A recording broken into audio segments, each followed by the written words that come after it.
Okay. Hi, everybody. Here with Colleen. And we are back today with Taylor Norris. Hi, Taylor. Aloha, everybody. So grateful to be here. And we have had Taylor on several times, right? Yeah, I think a couple times. And we mentioned Taylor. So if you listen to her stuff, you know she's in our distance. When we talk in the distance Reiki share, a lot of times we'll have her unmute and say, okay, what's going on astrologically? So you might recognize the name. She's at taylornorrisreiki.com. So she's a colleague, a student, a friend, and also a very talented astrologer. So that's why we a lot of times have her perspectives on that, and Reiki master teacher, all the things. But today we are going to be talking about astrology, I am sure. And I know when this is being released, you said Uranus is moving. Into Gemini, July Uranus 7th. Uranus is Yes. to Gemini July 7th. So we'll be talking a little bit about that today as well. Who knows where the conversation's going to go? We can talk about a million things. But we also asked her to come back onto the podcast to talk more about star seeds because we know you work with a galactic astrology in the galactic realms. And we have this question quite often. We talk about it quite often, but we wanted somebody that could come on and talk about it with some expertise, which Colleen and I don't have the level of expertise that many of you have. So we're very happy to have you back on, Taylor. Welcome.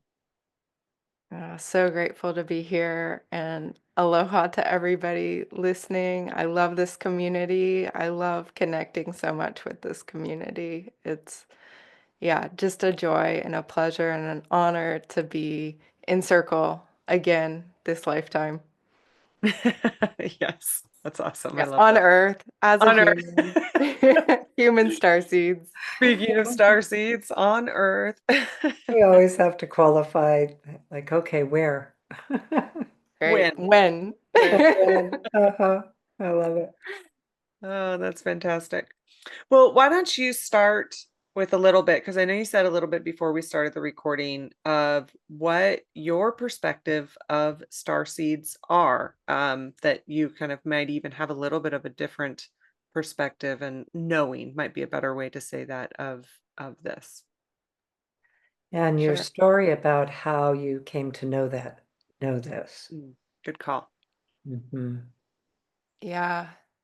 Yeah, it's been a question of mine for a long time, being a child looking up at the stars and wondering and being so captivated by them with so much wonder and awe. And yeah, I remember, being in the mountains as a girl and looking into the night sky there where it was so clear and you could see so much and, watching comets and learning that you could see Venus and Mars and Jupiter and they looked like really bright stars in the sky. That was just like so mind-blowing to me.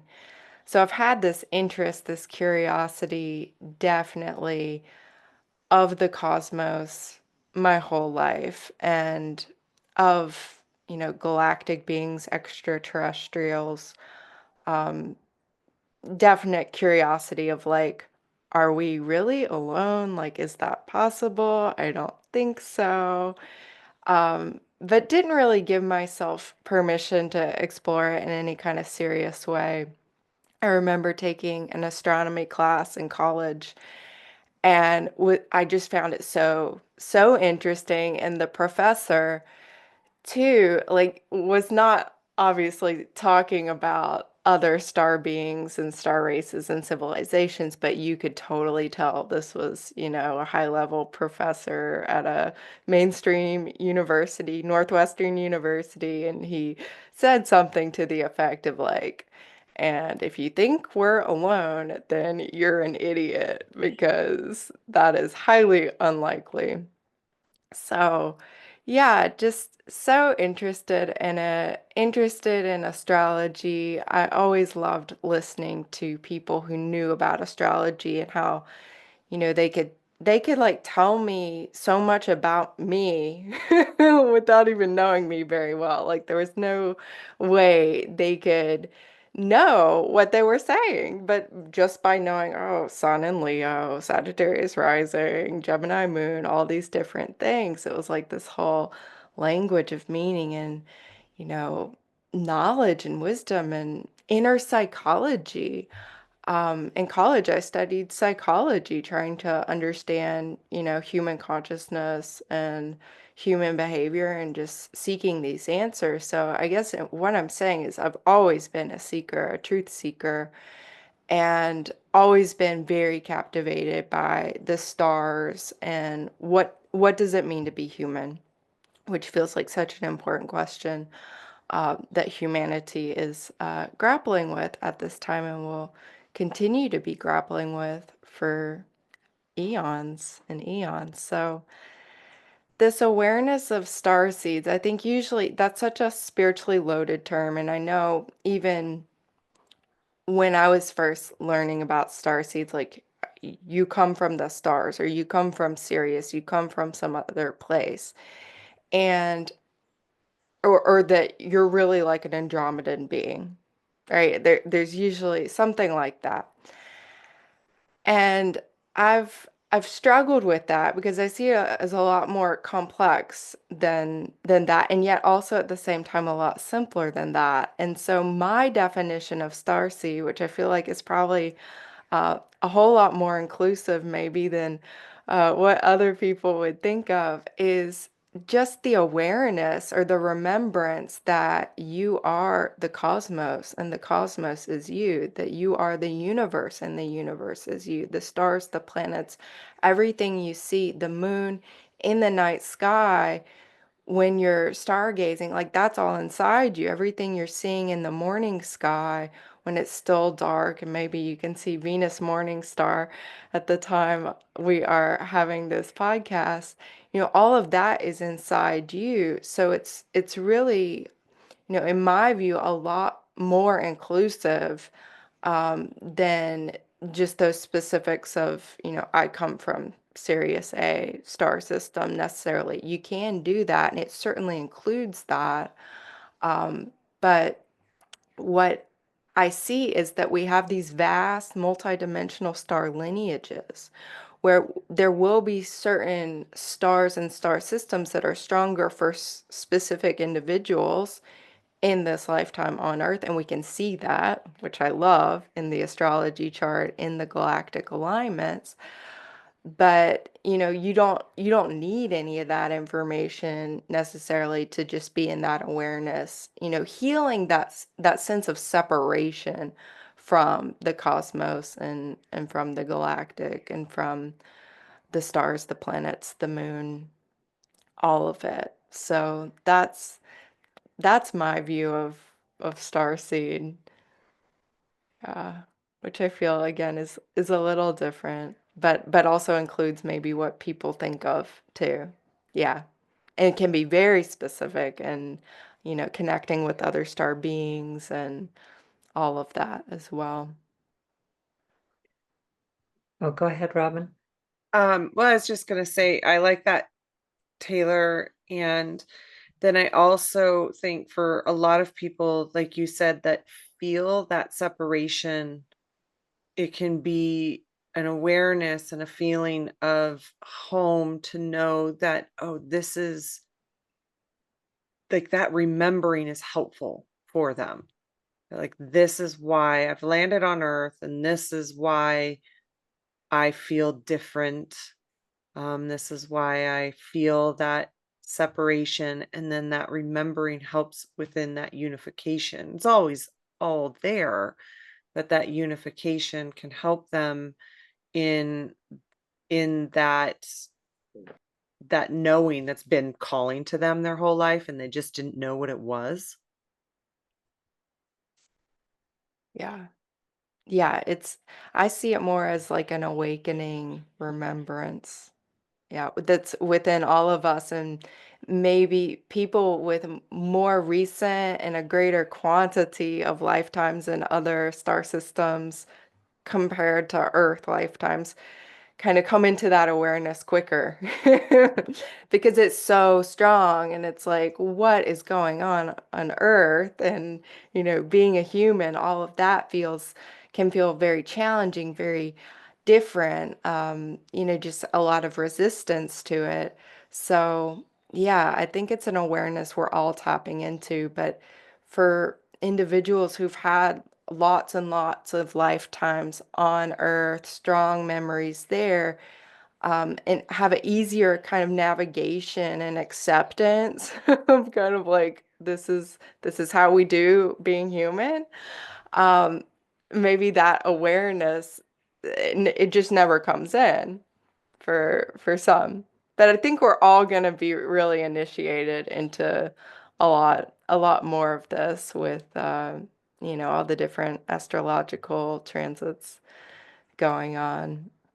And the shift from, outside authority to inside authority and really trusting uh, your experience. Yeah. Well, I think for me, part of it comes from my years, well, really my age too, and the perspective of even that concept was like only really weird people think that there are people who come from other galaxies. And then, of course, from the movie perspective of if somebody's an alien, they're going to take over the earth and, you know, Twilight Zone. The cookbook was what was it to feed humans? Or no, I don't know. It was a cookbook about humans. Sorry, there's an age thing again too. Twilight Zone. Anyway, Like how to um, prepare humans to how eat. to prepare humans. It was something Oh my like that, God. the care of humans or something. And so it turned out everybody, all the humans went on the ship to go to another planet because they were going to escape Earth. And it turned out at the very last scene, it's a cookbook. Was So that the Twilight Zone you said? it was a Twilight Oh, Zone. that makes sense. Okay. Yeah, it was good. Black Anyway, Mirror. I digress. It's like Black Mirror. It's okay.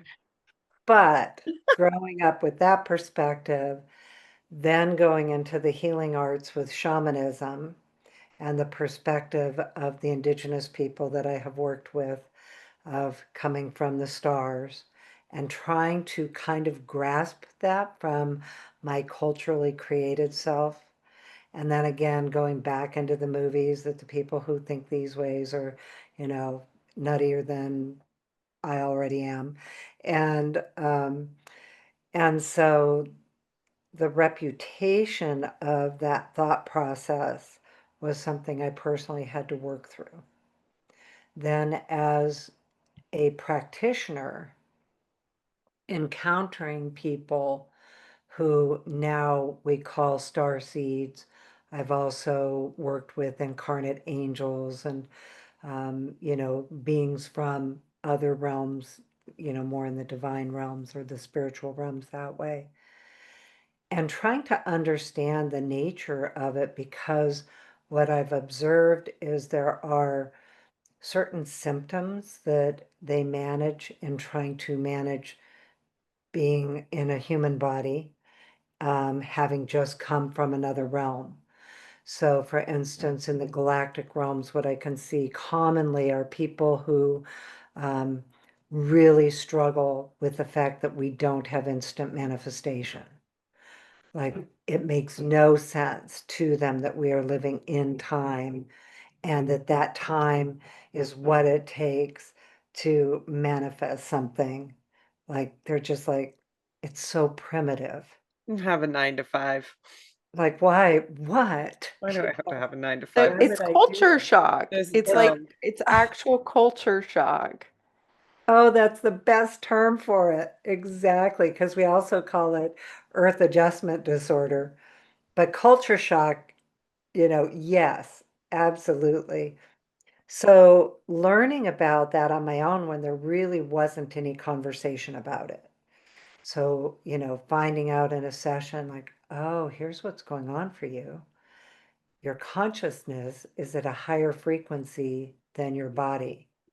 And it is very difficult to manage the density of the earth living in the frequency that you do in this body. And that the body, part of what they're doing is understanding what needs to happen with our bodies to be able to evolve to hold the level of consciousness that they can come in with. So when the term starseed started coming out, I would say it's really only been, kind of commonly spoken about in our circles, maybe 4 or 5 years. And before that, it was around, but not like now. It's a much more common term. Although when we were talking to somebody else the other day, they're like, "What is that?" I thought, "Oh, I thought everybody knew what a starseed was." So I think I also come to it from that perspective of 100% of the time in those sessions when a person receives the information that they are a star seed, or maybe they're an incarnate angel, or they're incarnate from a certain level of council members, different things like that, they all say, "Oh, that explains everything," or "That makes so much sense." And really helps them to have an understanding of why they do feel so different. What is that culture shock? Because why do they have culture shock? Because they don't even know, because there's, just now hearing about it, it's like, okay, that makes sense now when there's more of a collective. But when I first started working with people with these, where their souls came in from a different realm, it would be like I I would see one standing over here and one over there and one over there and one over there, and there was no method of networking for them to know, oh, I'm not alone. This is like, it's way more normal than what people think.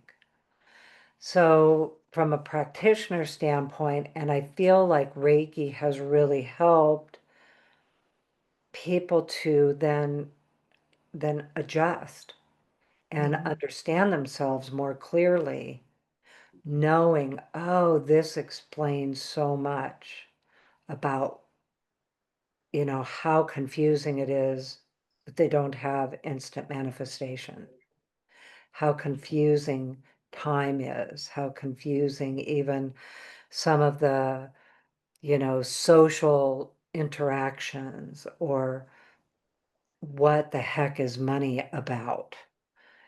Like, why do I have to work a job to have money to pay bills to, like, it's all just so foreign to them. So anyway, with all that being said, that's that's my experience of it, and I've been so glad that the term starseed has come in. I do think there are more kinds of souls that are coming in from other realms too, and that the star seeds definitely come from that cosmic, the cosmos, the way you describe it. But I also know from the work that I did with you with astrology that there is an astrological version of it all too. Yeah. Well, astrology can help you kind of unpack it and become aware of more facets of your multidimensional being and more of those galactic lifetimes and the experiences in other star systems that are important for this lifetime and influencing this lifetime. So, yeah, that's certainly a way to unpack it. And I've also in my work doing Reiki journeys for people who want to explore this, seeing it's really expanded my idea of like what are angels too. Like, and understanding that I think you were talking about this a little bit this morning in the group Q&A call, but there are angels that are very like earth centric focus. But what I've come into contact with most of the time, the majority of the time, because I'm intending to connect with the higher frequencies of the galactic and the cosmic realms, are these galactic angelic type, like hybrid beings where they're like cosmic angels essentially that are, helping with the earth, but they're not limited to the earth, they're not limited to the solar system, to even this galaxy. So, yeah, that was a big like learning process because I had that kind of in a separate category to angel star being, like different, definitely mutually exclusive. But yeah, it's in exploring the soul experiences of so many different people who are open to this concept of starseed. It's helped me understand, there are cosmic angels, galactic angels. There are, cosmic and galactic dragons, like from beyond the earth. There are enlightened star beings. There are, so many different possibilities. And, even just working with the planets in a really shamanic way um, is just, yeah, it's so fun. And these are like some of the abilities, I guess, of people who are waking up into that starseed awareness. But I wanted to circle back. You're mentioning like health and the physical body and like challenges of starseed, and I can certainly relate. And actually, very early in my spiritual journey and awakening process, I was very guided to actually learn about holistic health first. And like, how do I eat? Like, how do I feed my body? How do I move my body? Like, all these basics of self-care. Like, how do I create the conditions of health?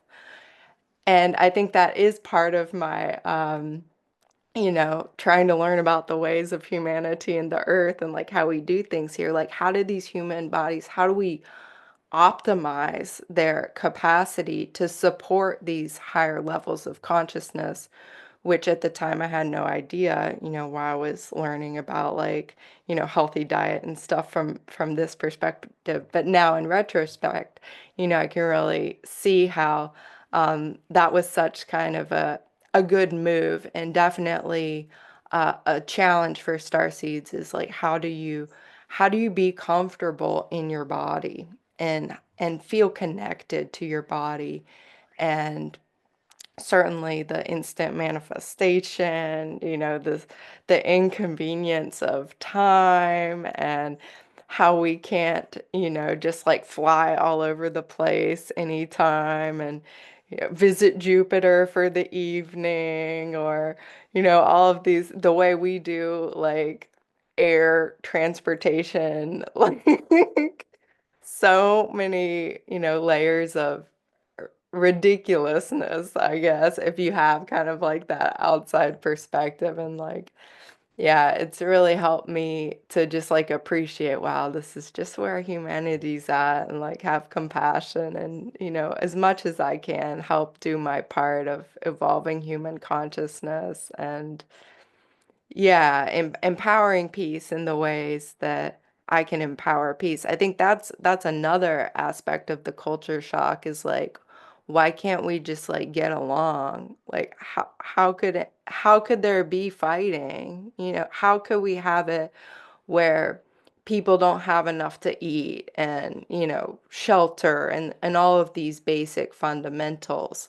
So, yeah, there's a real tenderness with it too, because with this starseed awareness or awakening, I know for myself and I've seen for others, is there can be a lot of memories of times and places and realms, because there exist many different, in my view, in my experience, other galactic realms where, you know, these kinds of problems just don't exist. Everybody does have enough. There is peace. It is wonderful. There is that sense of communion and harmony with the planet. There's the ability to travel all these wonderful places. there's so much creativity and color and, infinite possibilities, instant manifestation, less physicality, ability to shift your form. I mean, all of these I've seen so many times in Reiki journeys. And yeah, I really encourage, starseed identified individuals to explore things like Reiki journeys and guided meditations and shamanic journeys. If you want to tap into those kinds of experiences that many of us miss and really long for, because they're just not quite yet fully manifested on Earth, but we can tap into them using these practices, and it just makes life a whole lot more magical, to tap in and tune in these ways. But yeah, those are some of the challenges I wanted to um talk about. Yeah, just like a resistance to incarnation even, Mm. like yeah, like this Why is am I here? and now Yeah. be- And now, because many of us too like have had other lifetimes on Earth during higher levels of consciousness, like Atlantis or Lemuria or other civilizations and time frames and time scales. So other experiences on Earth when it's been different, and it's just like, why this moment? Like where we're at. And yet, like, that's the point. That's why we're here for this moment. And that is not a mistake, at all. It's divinely ordered. I mean, it just has to feel so archaic, sometimes when you come from like it's, places where there's such more advanced technologies. And I don't mean just like physical computer type technologies. I mean, even just our own systems as a technology. So, um, having said that, Taylor, that's actually kind of a good bridge into, I think, that question. What like that people have, if you like, why am I here during this time frame?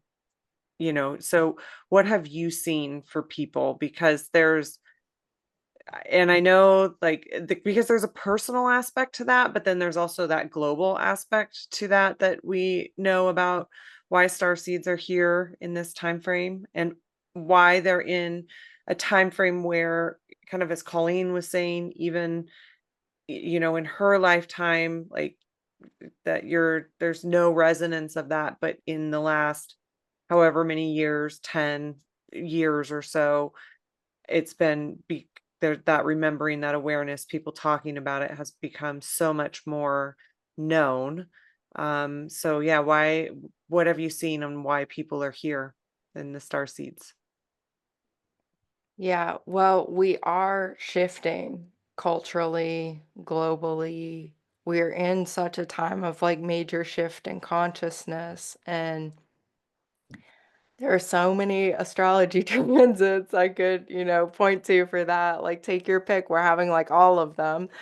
And then bigger cyclic ages, like the age of Aquarius, which has to do with the precessional cycle, much longer cycle in time, 26,000 year cycle, having to do with the solar system's position relative to the galactic center. And yeah, so there's so many different cycles that are pointing to this moment being a key moment and being a pivot moment and being a time, even, kind of funneling it down, zooming into like this moment, 2025, 2026, where we've had Pluto move into Aquarius, stabilize in Aquarius, an air sign, very connected to the future, connected to the galactic, connected to the cosmos, connected to, for the highest good of all of humanity, very connected to technology as well.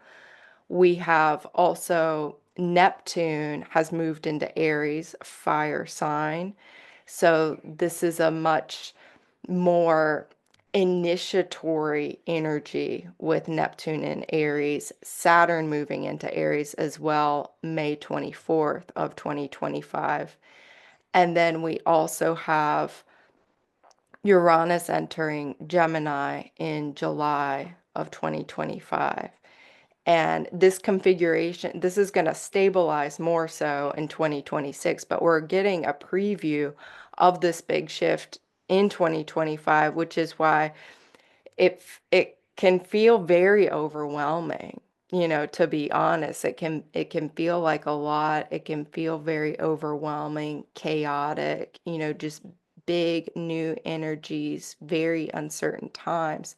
But that's because we are in the midst of this massive shift, and where I think our manifestation will get a lot faster with these outer planets being in air and fire signs and masculine signs that are a lot quicker and not as weighed down and slowed down as like earth signs and the water signs, for example.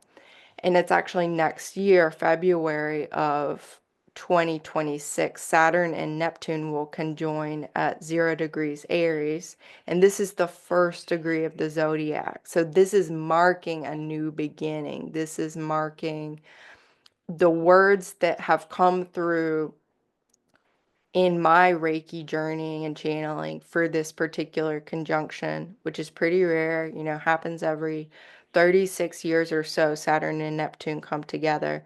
But at 0 Aries, this is very, very rare. This is like not common at all. The words for that particular conjunction that have come through for me is the great initiation. That it really is an initiation of humanity, a spiritual initiation with Neptune there, big new beginnings, new forms, new structures, new systems, new culture. And, that would be a very significant conjunction if it were just like on its own.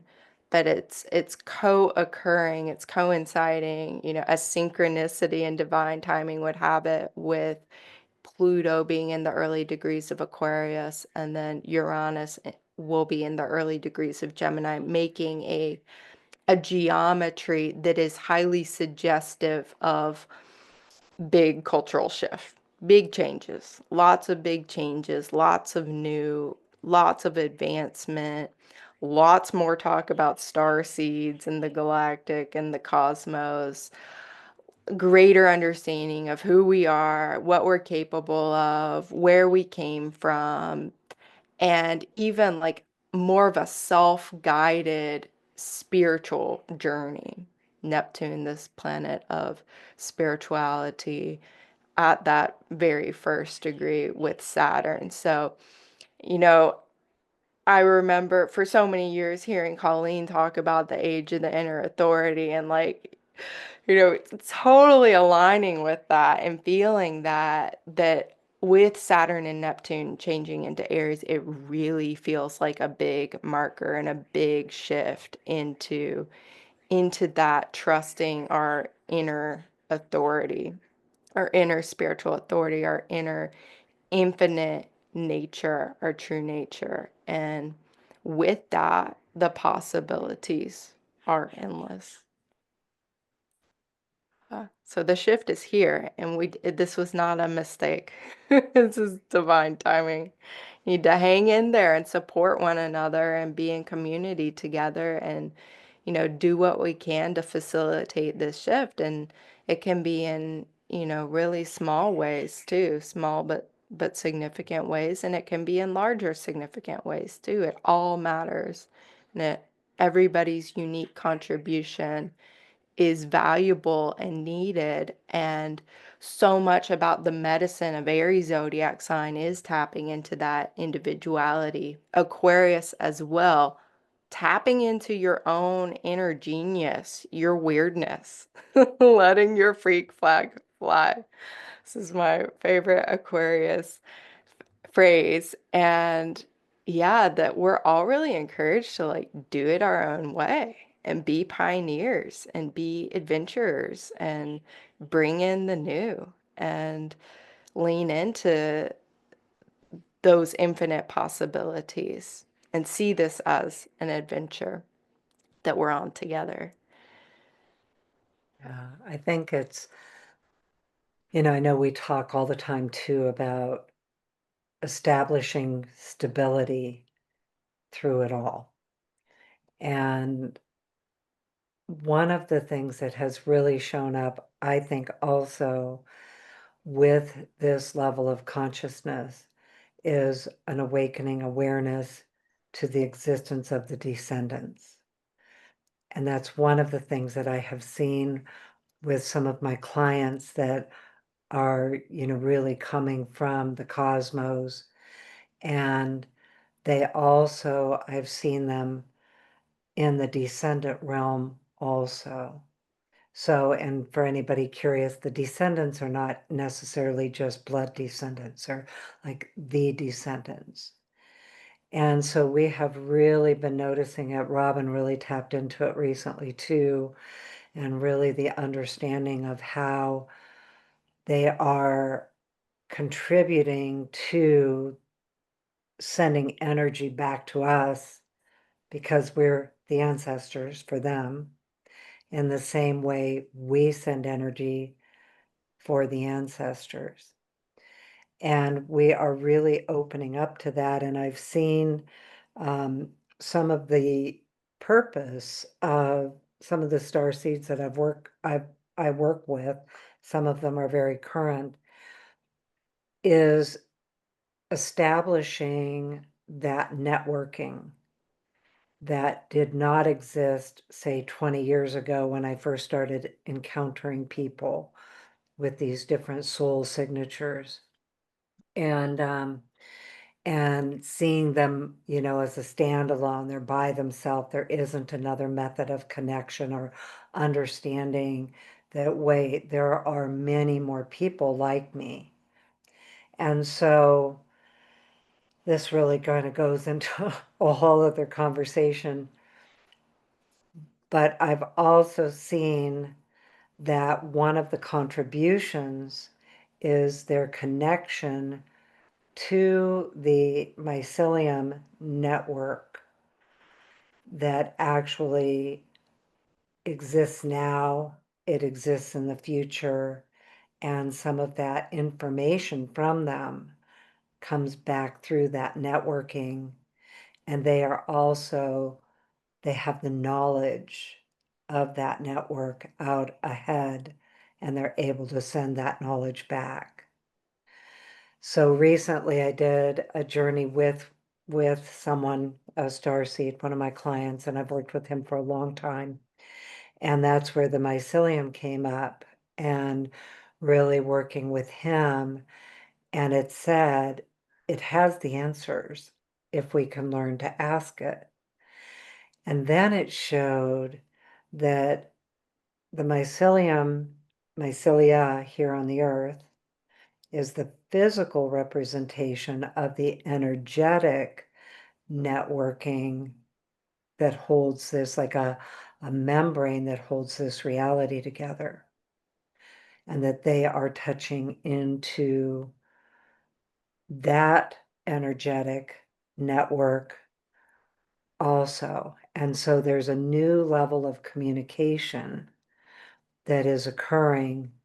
Some of it's also occurring because of technology, which is a field that can resonate sometimes with them and innovate in those fields. But the communications that we have now is contributing to that networking, as well as then the physical energy of it, the actual in time energy of it. And then the subconscious connection that they may not be aware they have. And then also where the communications come in for them and translate to here from their soul realms. Anyway, That's fascinating.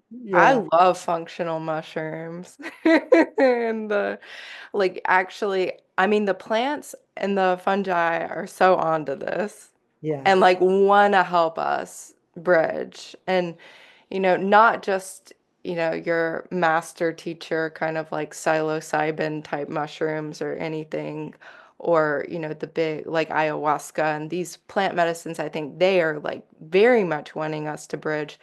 But what I've been guided to really explore is like functional mushrooms, adaptogens, these plants and herbs you can take every day and you don't have like a big um, out of body experience. You can be in your body and feel that those adaptations that are wanting to take place for us physically in our bodies, in our genetics, in our DNA, in our consciousness, on all the levels of our being. So I definitely resonate with the mycelium for sure, and communication being kind of like a invisible mycelium that we are creating and connecting into. And certainly, so many experiences with the ascendants and the descendants. And I have clients all the time who are connecting to their future selves, like very normal, like very, very normal, connecting to their future selves on Earth, other star systems, other planets, and yeah, how healing that can be to have that connection with what we perceive in linear time to be a future version of ourselves, or, if you want to call it the descendants, including that as well. And knowing that our future selves are helping us now. Like all the time. Think of all the times we've sent Reiki back to ourselves. Like we have that support in the future for this critical moment in humanity, and then for each of our individual lives as well. So, yeah, I love that. Well, all of these transits that have been happening, I'm very Piscean and they're just hitting all my Pisces planets for probably 2 years. So I'm having all of these kind of amazing downloads that, again, even however long ago, I would have been very uncomfortable saying everything I just said. I do know how it sounds for anybody listening. I am aware, but at the same time, the mycelia keeps showing up. And it was interesting. It was talking about the energetic mycelia is actually mycelium. It's one membrane.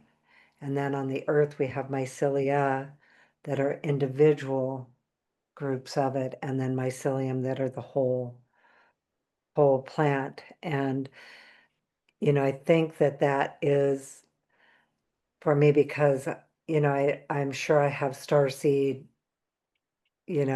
memories, but I've been being human a lot of lifetimes. So I'm pretty connected into being human, being in my body. I kind of get how the earth works and those things in time. Um, and I'm fascinated by the ability to shift my consciousness to be aware of these other realms and other, existences of reality, and that we have the ability to connect in with them. But yeah, lately, like you say, with all these transits that are happening, I sometimes I'm like, I can hardly write it down fast enough because it's coming in so quickly. But the mycelium says it has the answers, and for us to really start asking it the questions, and then what happens is it creates a network that is timeless. Its network is way different than ours. Its time frame is way different than ours. And so that's where that information, like an information highway type of a thing, operates from. And it has a very high success consciousness. And so, even the ones from our perspective that are considered to be toxic from their perspective, they're highly successful. They do well in the world. So Anyway, bringing that into it, and I know that's kind of, it's not really a whole other subject, but it's one that has been showing up really quite a bit for us. Probably maybe the last year is when it really started coming in. It can actually be grounding. Weirdly enough, I've found in, literally physically taking like functional mushrooms, it can be very grounding for star seeds and to help anchor and receive those transmissions of light and information, cosmic information, connecting the dots. Um, yeah, I've really I love them. I love them for that. I love I love connecting in um to that intelligence again physically and just welcoming in those adaptations because it's like we are becoming new human beings is what it feels like waking up this new level of intelligence and life force inside ourselves. And so of course it's going to change everything. It's a big game changer, but yeah, there's a certain stabilizing, I think, that can come through the mushrooms and connecting in with the mycelium and the what's beneath the surface of the earth as well. Super important. Makes sense. So you'd have to connect your body. So yeah. So I to kind of go back to the question, um, I know we talked about this time frame and how it's a big time frame in humanity, in earthliness. Um, what are y'all doing here? So you kind of just talked about it a little bit. And, I'm pretty familiar with star seeds and, what so many talk about on why they're here. And you sort of just said it about just bringing in those frequencies of light to help, but can you expand a little bit about that? Because I think that that's also a really helpful piece of it for people. Like we've talked about the challenges, but then also why it's so important that you are here. I think healing that wound of separation from the cosmos and from the planets and the stars, and of course that sense of separation too from the earth and from nature, that we are a part of nature, we are a part of the earth is a part of the cosmos, we are a part of the cosmos. It's kind of like just the next level out, the next kind of dimension of healing the wound of separation and embracing this next level of interconnectedness. And I think too, it's like this cultural mixing that whose time has come on this planet. So to bring these different ways of being, these different options and possibilities for like how do we do life? How do we live life here? And to create cultures of love and belongingness that support greater awareness of what it means to be human. So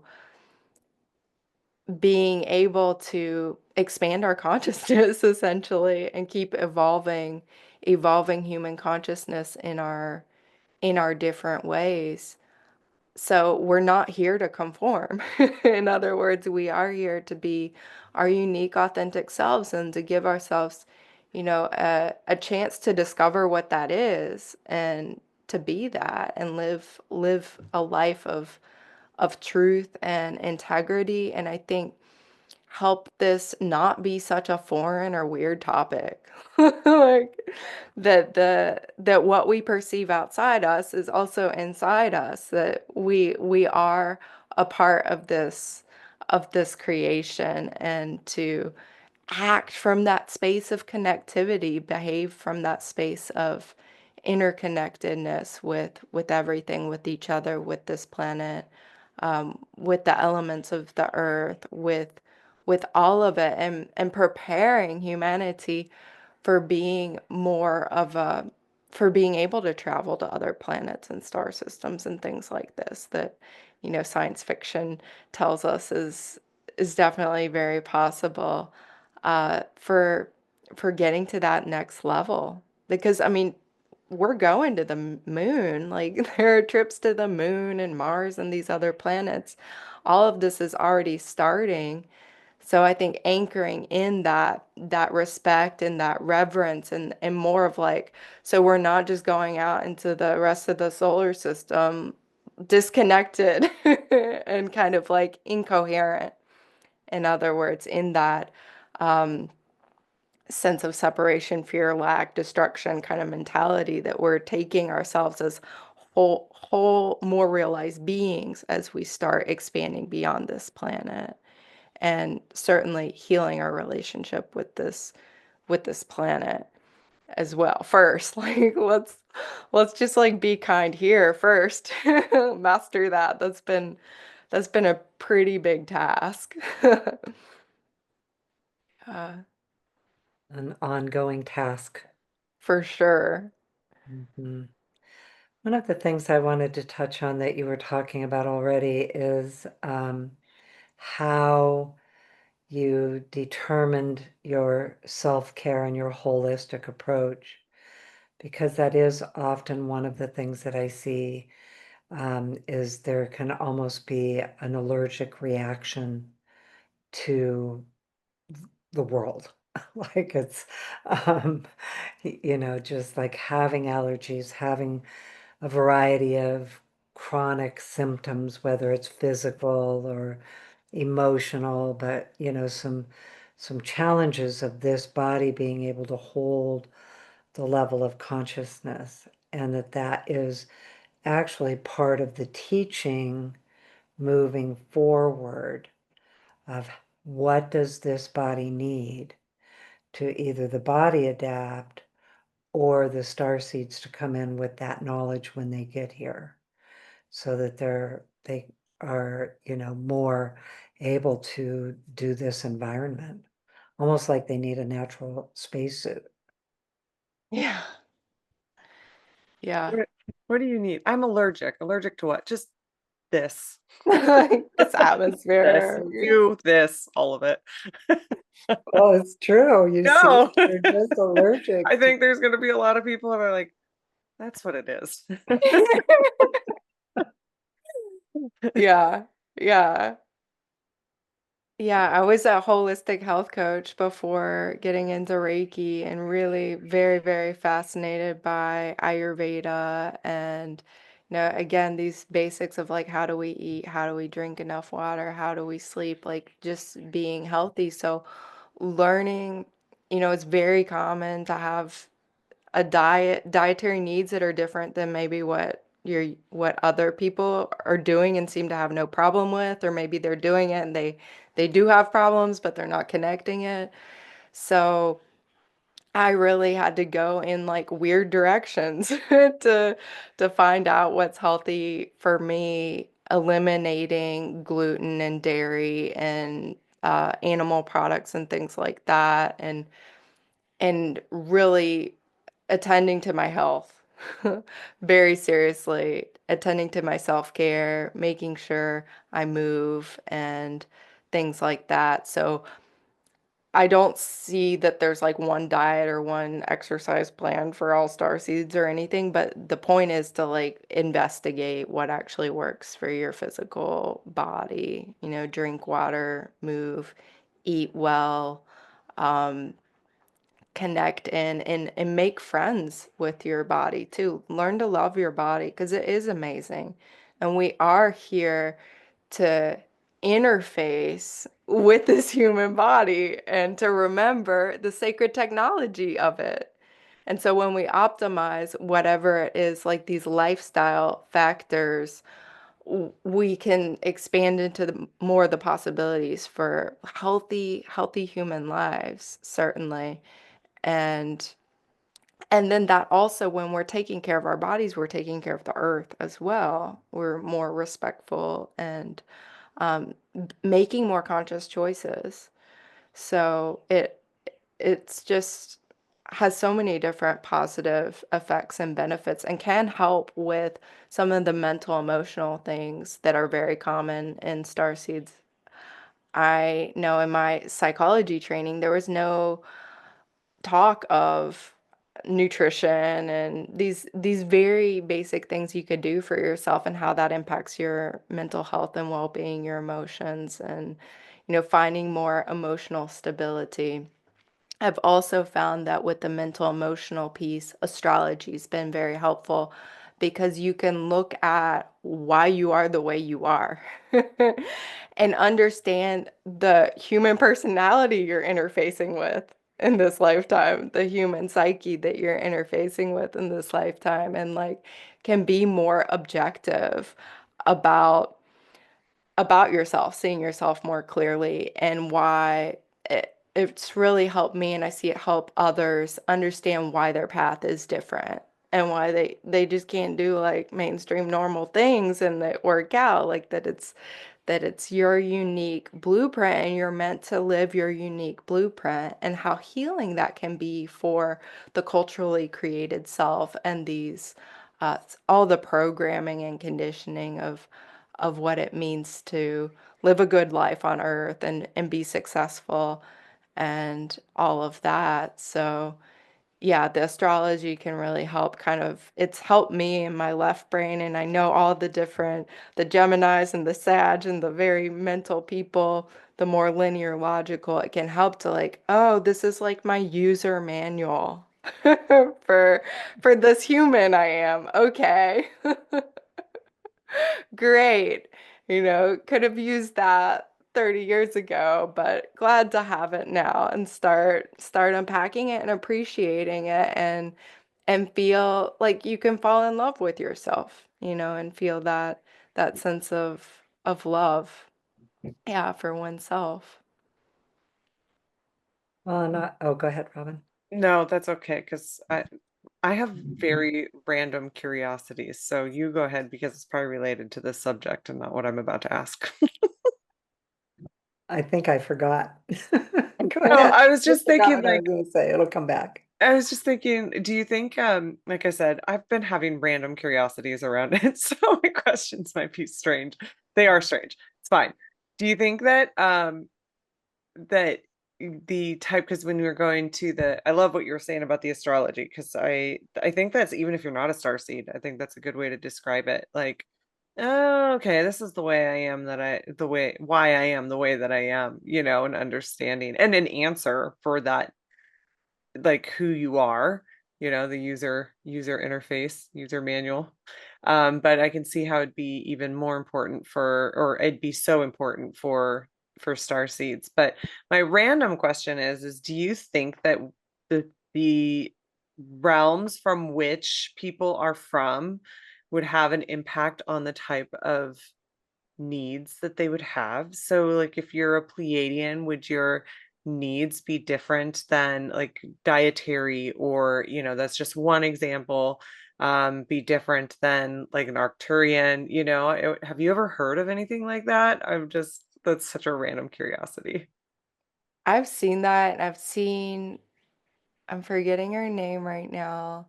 Somebody who does Galactic Akashic readings, Debbie Solaris. I've seen some of her work on that in tracing that, yeah, beings from different star systems tend to have different health complaints. Mm. Ah. Yeah, Interesting. So she then she has linked that. Yeah, I've seen that. extrapolating out, then like the diet would make, and just using that as an example, would be different for somebody from the different star systems because of the different health needs. Like one might need to be dairy free or gluten free, or yeah, interesting. And that's what medical astrology can actually reveal as well. I've been studying that more and more lately. And this is an ancient science of understanding, looking at the birth chart for those tendencies as Mm. well. So you don't even have to be starseed identified, but you could get hints to whether you might be better served with a vegan or vegetarian diet, or whereas you really need to be eating animal products, or oh, gluten might be a no. So everybody's birth chart, you don't necessarily have to know star alignments, but uh, certainly I know with my constitution coming in, it was like you need to figure this out, start from scratch. And I think a lot of us, being more sensitive, need things that maybe are different than what is mainstream. But certainly, yeah, different star beings and different cultures of beings having different needs, yeah, and health complaints.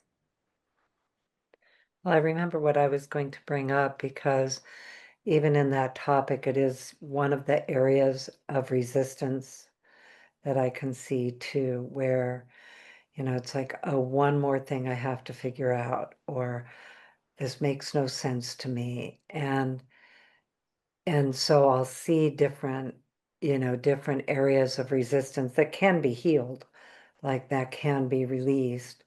And commonly, it comes from external expectations. So, for instance, I'll see a lot of people in these realms of consciousness that, really have higher degrees. They are very educated, they're very brilliant. And then, some of the things that would be, again, going back to the easy example of why do I have to go have a job and make money? Like, that how that's incongruous, or why do I have to figure out what to eat? Why can't I just eat fast food, for instance? Or why do I have to think about all those things? Um, I'll commonly see as a resistance, that actually is one of the really big benefits of Reiki. Is I think the energy of Reiki can entrain people more gently to their own authentic nature, their particular signature, their rhythms, instead of always trying to match and, unmask or do the things that they do to, live what we call a normal life or a 21st century life. And the Reiki energy can actually help them kind of balance it and adjust to it and adapt, um, by taking them to their higher frequencies also, so that they can exist in the knowing of these different levels of consciousness that they actually have. Yeah, and shifting from this is a big part of the shift from the age of Pisces, so more of that processional age, and also Neptune and Saturn having been in Pisces, which in its shadow side can be the victim. Why me? Poor me.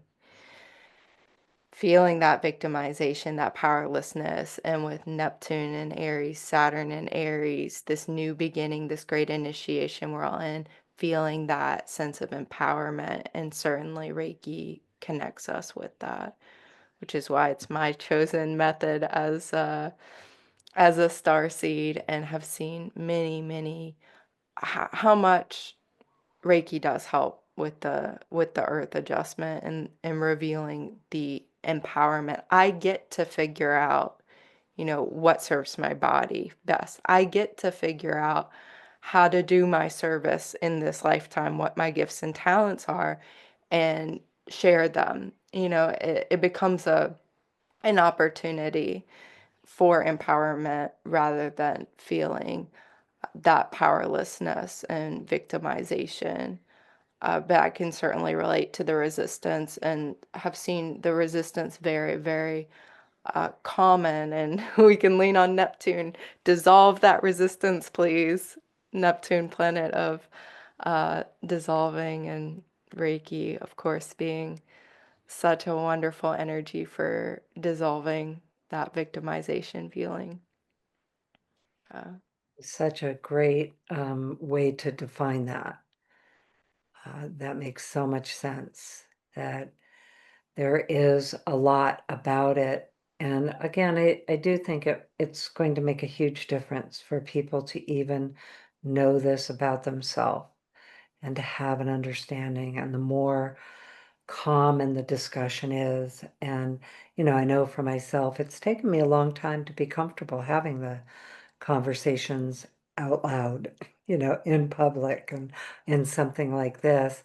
I tiptoe around it, but really when we look at the nature of the purpose that I see star seeds here for, both for the development and evolution of humanity and the earth. Also, I've really recently seen that they are taking energy, or they are taking information back to their realm also. So there are things that we know here that are not known in that realm. And so it's like an exchange going back and forth. And for some, again, the same thing, sharing that information with them, they'll say, oh, that's what that has been. Like, oh, that explains it. Like that sense of, I had one recently who always felt like a sense of, I'm watching over you. Like there was always something like, but more tangible than I have an angel on my shoulder. It was like felt like a being always watching. And, for sometimes there's a feeling of like, wait, I'm not sure I want to be watched at this level. But then also engaging then with that communication on a conscious level, that they're learning from us as well.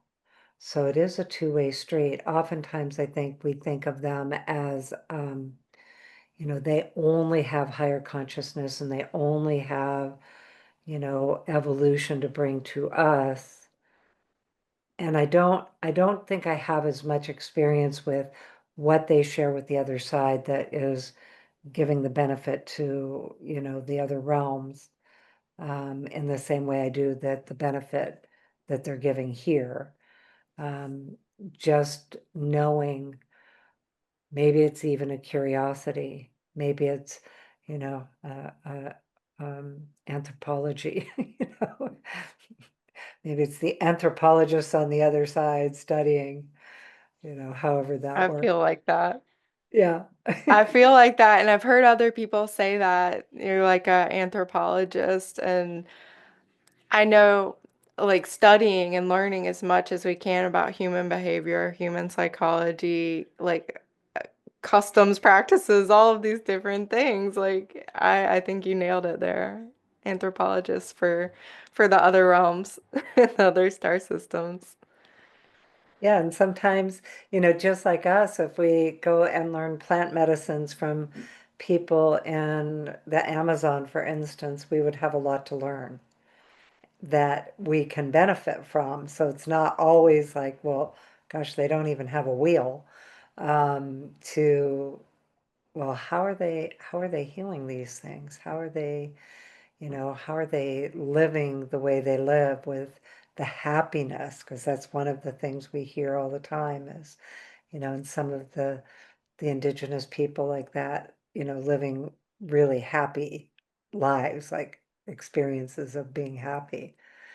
So yeah, that's a whole fun thought. I remember as a kid, I would ride my horse and I always felt like I was a camera for the gods, looking around and saying, hey, check this out. This is what's happening here. I feel like that, and I feel like my people, my team, they're like, you need to learn, you need to study, you need to collect as much information, you need to do this, yeah, investigation. Like I feel like I'm here as an investigator for another other planets, I guess. Yeah, connecting in with what you shared. Yeah. We're here to investigate and learn these ways of humanity and yeah, how the earth works and get curious about it too. Yeah. Get really, really curious about it. Make the best of this time by being curious and playful and yeah, it's not meant to be so serious all the time either, too. Well, maybe when Saturn moves a little bit, that will help. Feels like this last Saturn moving into Aries is, just taking forever. Really is. I'm I'm teaching my second class on Saturn and I'm like, why did I do that to myself? And the students, you know. This will air after those two classes, but I was like, I chose to do two classes on Saturn in a row. Like, what was I thinking? But I didn't pick it. I was guided to do those because that is what, the curriculum. But yeah, it's been a lot with Saturn and Pisces, certainly. I'm ready for new energy. And it also, I've been connecting a lot with Venus lately, Venus and the moon. Yeah. Oh my goodness. That is where it's at. Like such lovely, beautiful, harmonious energy, divine feminine energy that I think that is also a part of the star seed mission, if you want to call it a mission, is to to be in communion with that divine feminine receptivity, slowing down, because all of this astrology, all of these movements, so much of our planet is just, it's all speeding up, very masculine, forward going, go, go, go, action on, let's explore the universe. There's so much soothing and benefit I've found for myself and then in the work I do with others, connecting in with Venus and Moon. And that's something I'm intending. And now that I've witnessed myself teaching these classes on other planets, I'm like, I'm going to make sure Venus is in every class I teach for the foreseeable future. Because it's just, yeah, so lovely and harmonizing and like placating, soothing energy to invite in. Uh, Another random question, curiosity. So with the planets, they have different signatures, right? And my that you said Venus, my thought was with that was Mars. So Mars is a speaking of that masculine energy. People might describe it as battle, things like that. I know mhm. it has higher frequencies too. Are there systems that are, we think of star seeds as those beautiful, peaceful um, frequencies. Are there systems, and I'm not saying that they're here, but are there systems that have like that kind of same idea as Mars has? It's like a different frequency in that.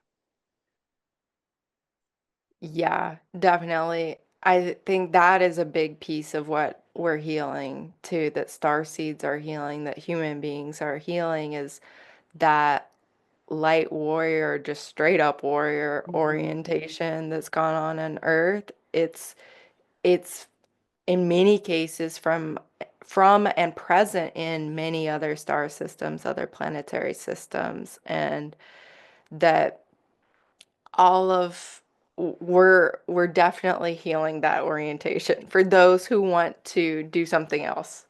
I definitely want to do something else in this life, to be a light bringer, to be a light bearer. But yes, absolutely, those patterns for warriorship and battle, and we must defeat the darkness and fight for justice and fight for truth and fight for peace and fight evil, all of that is present in certain specific other star systems and in our memories. Many star seeds have memories of those times and can replay those dynamics. And I think those same experiences off planet are also influencing the more collective dynamics and manifestations of war and violence and battle that we see. And they're so deeply unconscious, so unconscious. Interesting. Yeah. So we're healing those, and that's why I appreciate so much your work and working with Reiki and Reiki journeys is learning and affirming this way of being a light bringer, and that we could do good and make a difference, and it doesn't have to be a fight. But I do see many star seeds and people who come to me with very long soul experiences of light warriorship and Martian energy. Interesting.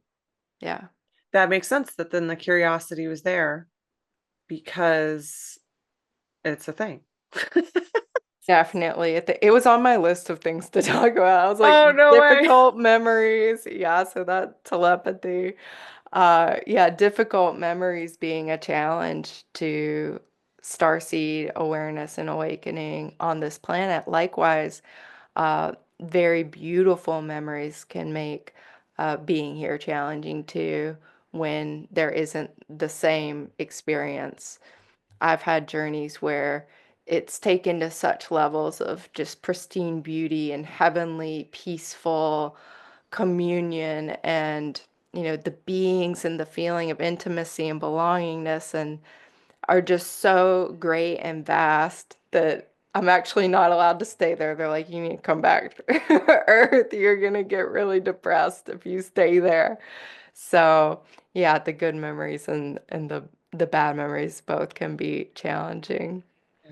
Yeah, that's why we're here to create more of those peaceful, wonderful experiences here to the best of our ability. Co-create heaven on earth. Yeah.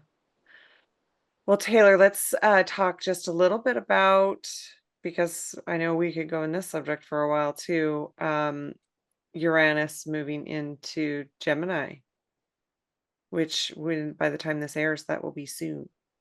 So, can you give us a little bit about what we're looking at with that? Because it's an outer planet. I don't know how long it transits into the different signs. Yeah, so Uranus has been in Taurus since 2018. Taurus, the sign of fixed earth. And whenever Uranus moved into Taurus, we had a massive eruption on Hawaii. Uranus is like, Oh, can actually trigger seismic activity, especially in Taurus. I wasn't living here at the time. I live on Big Island, for those who don't know. So I found that coincidence very, very significant, and yeah, just proof that this language of astrology has very physical and real manifestations, that coincided so clearly. I'm not saying that to say that Uranus and Gemini is going to bring, a natural disaster or something like that. What it is, though, is a planet of awakening, of change, of disruption, of the galactic, of anything's possible. And I really have not tuned into it fully yet. I do have a class scheduled for it to Reiki journey with it and go in depth to the astrology, because so much of this year 2025, my guidance has been one day at a time. Is we are onboarding so many shifts and so many transmissions of light and information and frequency that I've just been guided to do it that way. Uranus and Gemini does seem to be, it's playing into this great initiation of humanity. It's playing into more galactic contact, more conversations like this about star seeds, like being less weird, um, more interconnectedness, technology advances, all the advances we've already seen in technology and communications. Gemini is the sign of technology and communications. I think it's just the caps off, like unlimited possibilities and faster.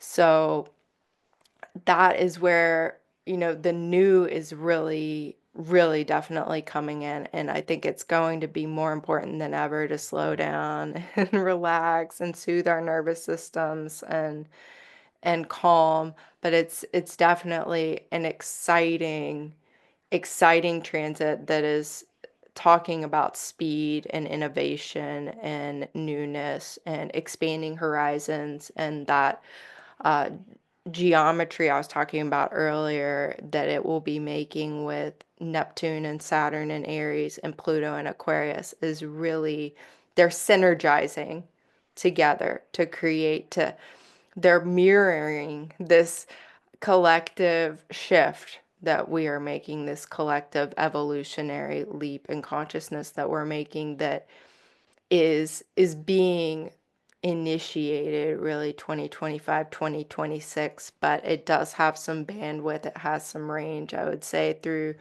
the rest of this decade, that we're going to be cruising into very new territory. Lots of changes and greater speed, interconnectedness. Yeah, all of it. Full speed ahead. Well, and just a reminder to everybody, 2018 wasn't 2 or 3 years ago. It's 8 years ago. It's because when you said 2018, I was like, oh, it's just a couple years. I'm like, oh no, that wasn't a couple years ago. Speaking of time and things speeding up, that was 7 years Yeah. ago. Yeah. So So it it'll lasts until 2032-ish. Does it last? something like that. Yeah, Yeah. like that length of a transit. Yes.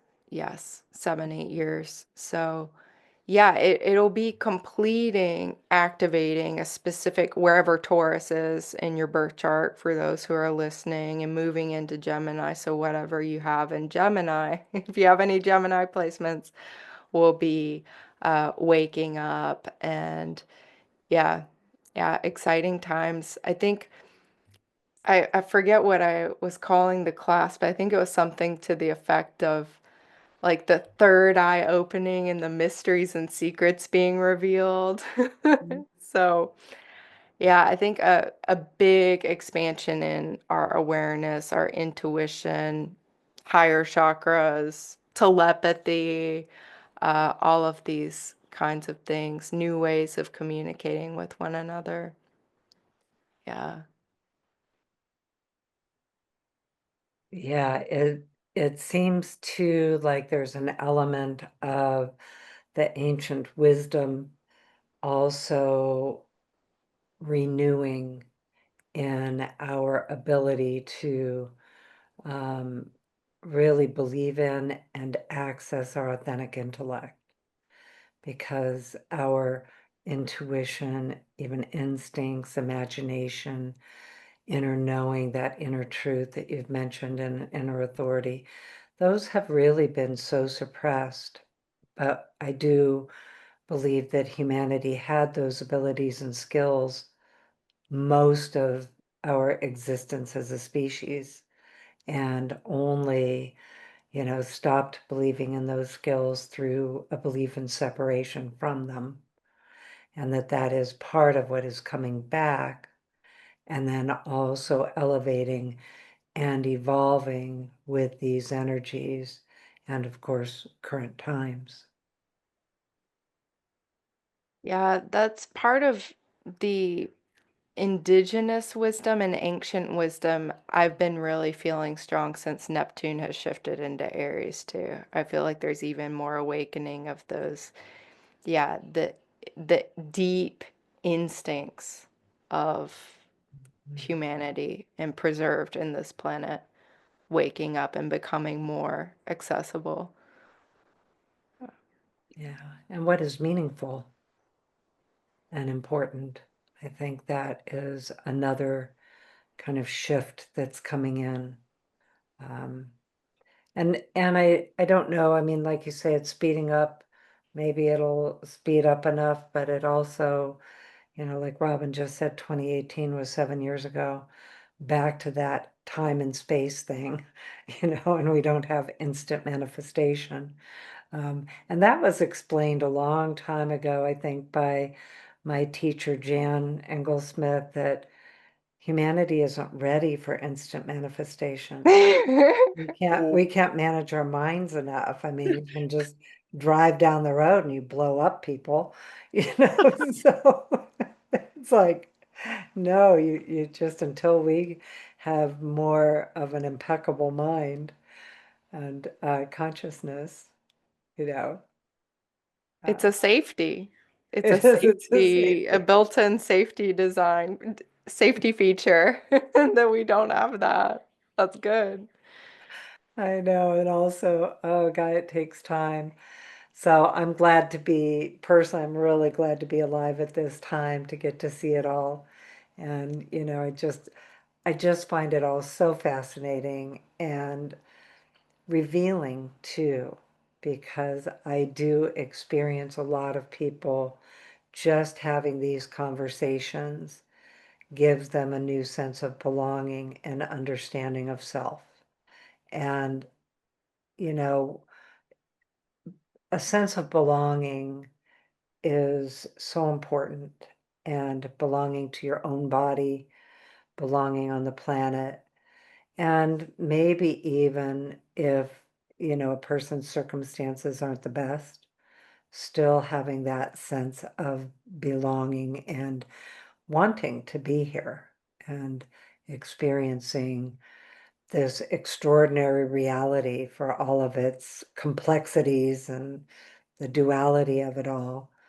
Um, I know one time husband Robin and I were talking about eternity and coming to Earth and the decision to incarnate. And he said, yep, because eternity is a really long time. So we have to come to the Earth and go do Earth things just to come and experience 'Cause we're it. bored. Like, we need to go do something here. We were laughing because we just went to Disneyland with Robin and her family, and back when we were kids at Disneyland, it was all called the e-ticket ride. So, the best rides were the e-tickets. And so I always think of the Earth as like, yeah, it's an e-ticket ride. Yeah, that's one thing that came through on the classes on Saturn I've been teaching is that time is meant to be like a resource and a tool here. That it's, yeah, it's a beneficial feature that's often construed as, a limitation or something that's not good, but it is. And there's quality to time, which is unique on Earth. And that's what astrology, the study of astrology, can teach is the quality of time, not just the quantitative awareness of we're measuring time and there's seconds and there's minutes and days and years and months, but what is the quality, the energy of the time that we're in, and that's, yeah, really fun. Tell us just a little bit more about your Saturn experiences, because I know exactly what you mean by as soon as you schedule something you're focusing on, now you're living it. Mhm.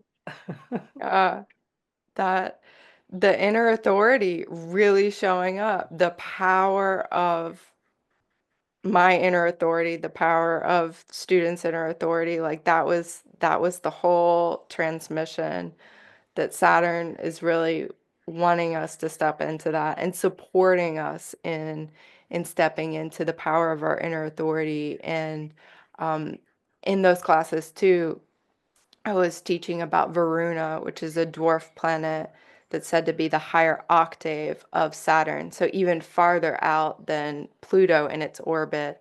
It takes 283 years to make one orbit around the sun, compared to Saturn around 29 years. So we're tapping into this mastery consciousness with Varuna. So it really feels like each of our opportunities now is to step into that authority and mastery and heal the resistance to our authority and our mastery and our leadership, because there's a lot of that resistance. Why do I have to do that? Or what, being more in that victim or powerlessness, or it's just too much effort. I found for myself there was a lot of resistance that has been needing to be healed, and seeing that be pretty common, or a resistance to our own authority, leadership, and gifts and talents, and being empowered co-creators of what we want to experience in this life. Well, and definitely, with all of that, I think in my experience of really studying those ideas for a while, and it makes sense that it's Saturn, that Right. I can relate to that. Um, but the resistance to me partly comes from the cultural expectations, or what you think the cultural expectations of that means. So when I first started studying authority, I'm like, thinking of authority figures that I know, and that's not what I want. Like my dad was a very authoritarian, and I was always like, yeah, I don't know about authority. And so I had to really understand that I got to have it my way. And the same thing with leadership. So leadership doesn't always have to be public. It can just be for self and how we're living. And so as I started to understand that I got to be private first and then decide that the choice to share, to express outward was a personal choice that I could make, and it wasn't a responsibility. Oh, there's another Saturn word, That's it. Yeah. responsibility. That layer or That's obligation, duty, you have to, Mhm. expectations. Exactly. And what does that all mean? Because, of course, it's all coming to what does it mean to you? And that's that big shift. Is what does it mean to us individually? And I'm sure, like I've thought a lot about it with the outside authority, and I'm sure that there was a certain level of it that was necessary because as a species, we're pretty barbaric, right? So, I do think other than the power grabs that, really made these big sweeping power grabs from the outside authority. Probably, if you go back however long ago, there was a certain amount of it that I don't know. I don't know what I'm saying with that. It's just evolution. And I guess what I'm trying to say is I don't know if I really understand why we needed 2000 years of the outside authority and now we're moving to the inner authority.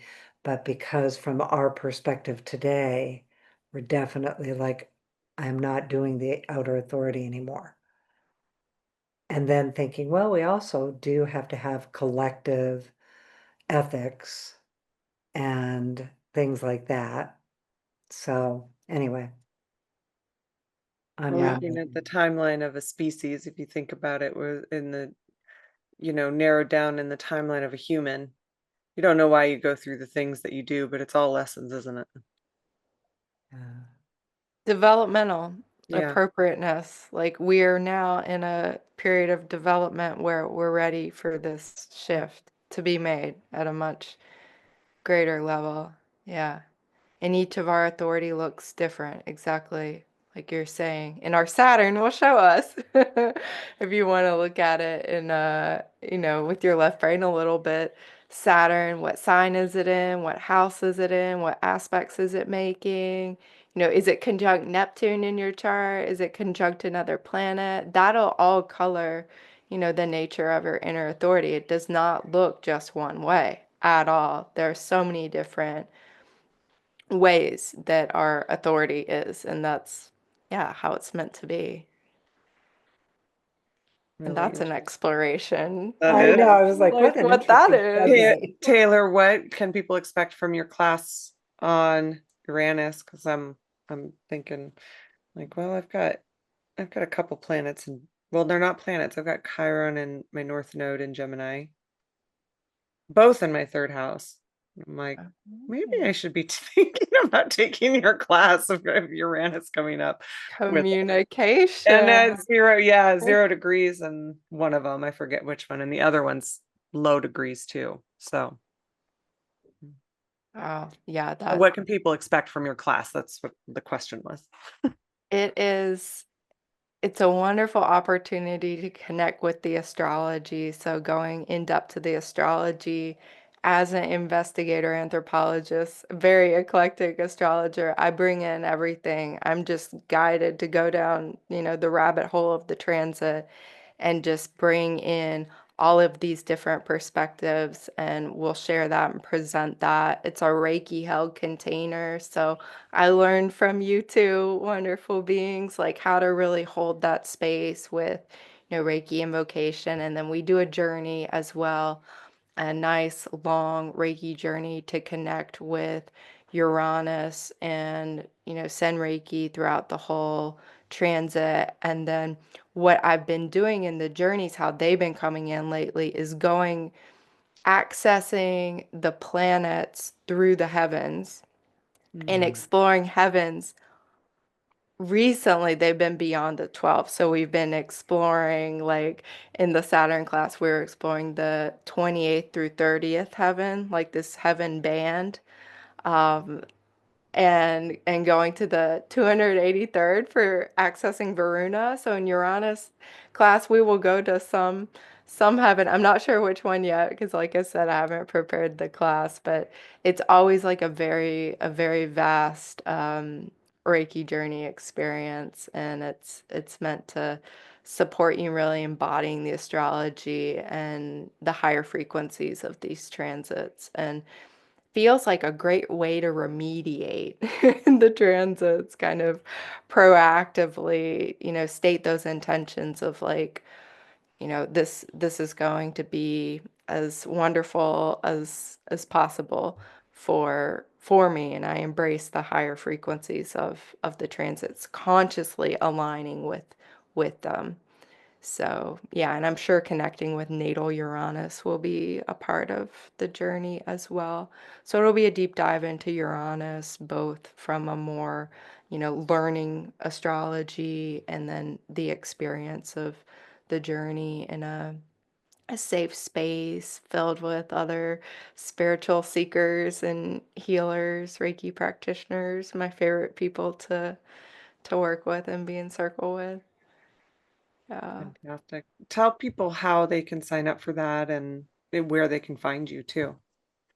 And I also about your, you do Reiki sessions and you also are an astrologer, a personal astrologer as well. So give us the scoop. Yeah.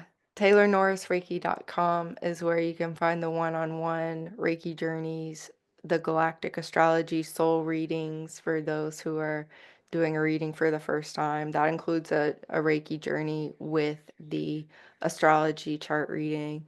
And then the classes are on my website as well, TaylorNorrisReiki.com. And like I said, there will be lots more Venus coming in the back half of the year after these months of intensity. Yeah, bringing that sweetness in. Well, But I and they have are Venus. open, the classes I just wanted to mention too, like all levels as well. So from astrology newbies, more beginners to, people who have been studying for years come to class. So everybody's welcome. Hmm. I was going to say, well, I have Venus and Pisces in late degrees too. So that's with Saturn conjuncting it and back and forth and over and back and over and back again. So yeah, I feel the bumps when it moves off of the degrees. I'm like, yeah. And the node coming too, the north node. Right. It's not done yet. I know. North Node in Pisces until, yeah, 2026, Oh, July really? 6th. Okay. Yeah. Yeah. I always get the north and south node mixed up. So the north node is the bringing in and the south node is the going out, right? Exactly. Okay. Yeah. This lifetime, past lifetimes. Yeah. Wonderful guide for the evolution of the soul and remembering more of those past experiences, future experiences, and then where they are right now is guiding us to in Pisces and Virgo. again for the next, it'll be a whole other year after this airs, is really embracing healing. Pisces, more the spiritual, dissolving, trusting, faith, hope, receptivity, creativity, and Virgo, like the analysis and the linear and the step by step and our authentic intellect and knowing all the dots connect and very practical kind of healing. So definitely a very strong impulse towards healing for the next year. Mm. Yeah, Mm-hmm. support. That tidbit is good to know. Well, Taylor, thank you so much for joining us. I know we could keep talking for forever. And we just always enjoy your vast wealth of knowledge. And yeah, thanks for talking through with the starseed topic. And as always, we'll for sure be talking to you on other episodes in the future too. And just, you pop up on the different recordings and stuff too from time to time on the Q&As and distance Reiki shares and stuff. So thank you so much for being on this and all that you do for the Reiki and astrology and the Galactic Astrology communities. And we've just really enjoyed this time together. Thank you And so much. assisting us in our classes Yeah. in the next steps. Such an honor. Yeah, I just love this community so much, and I'm so grateful to have a safe space to come and like be myself and talk about star seeds and oh, let the weirdometer go completely. Yeah, just very, very healing to do that. So thank you. I love it. Yeah, and for anybody listening thinking, yeah, that was a weirdometer. Oh yeah, but it makes so much sense. Or people are like, oh, thank you. Yeah, I know. It's going to go either way. Yeah, yeah, but it all, like I say, 100% of the time, that people always, because people will ask me, well, what if I see that when I'm in a session? And 100% of the time, the people receiving the information are relieved, and it's clarifying for them, and they're like, oh, that's what this has been. Oh. Well, thank you so much. Really fun Thanks, conversation. everybody. All right. Thank Thank you so you. much, everybody. Thanks, Taylor. Bye. Bye, Bye. aloha.